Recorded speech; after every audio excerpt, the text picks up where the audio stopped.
Hello guys and welcome back to our channel. This is day 17 of our 45 days intermittent fasting challenge for Ganesh Chaturthi. सकाळी जिरेचं पाणी पिऊन निघाले आणि त्यानंतर क्लासमध्ये गेल्यानंतर 1 वाजता जेवण केलं आणि जेवणामध्ये होती एक भाकर, एक चपाती, ठेचा आणि इथं कारल्याचं भरीत दिलतं आणि त्यात एवढं तेल टाकलं होतं पण काय करणार मजबुरी होती म्हणून खायला लागलं. त्याच्यानंतर गेले जिमला आणि इथं मी मस्त तयारी केलेली पण काय करणार मला सगळं चेंज करायला लागलं आणि कानातले होते ना ते माझ्या पॅन्टच्या पॉकेटमध्ये ठेवले नाही तर हरवले असते म्हणून. त्याच्यानंतर ही आहे माझी वर्कआउटची लिस्ट. मी एक दिवस 800 वर्कआउट करते. त्याच्यानंतर आज होता लेग डे. मग कचाकच एक एक करून लेग मारले आणि पायाची पूर्ण वाट लावून घेतली. त्याच्यानंतर मी अशी तिथं मग फ्लेक्स करत होते कारण की मी सकाळी केस धुतली होती ना मग असे एकदम भारी वाटत होते केस. तर गाईज मी जिमचंच टी शर्ट घालून निघले.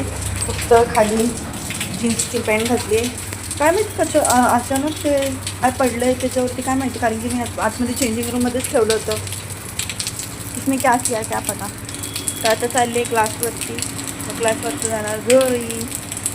तुझा हा टी शर्ट एवढा काय वाईट नाही आहे, चांगलीच दिसते. त्याच्यानंतर घरी गेले आणि एवढी ताण लागली होती ना मग एक छोटी बॉटल पूर्ण पाणी पिली. आणि आज जेवायला होता भात आणि सकाळची भाजी आणि तर कोथिंबीरची काहीतरी वडी होती मग खाल्लं. आणि आजच्यासाठी एवढं. Thank you for watching. व्हिडिओ आवडला तर लाईक करा. बाय.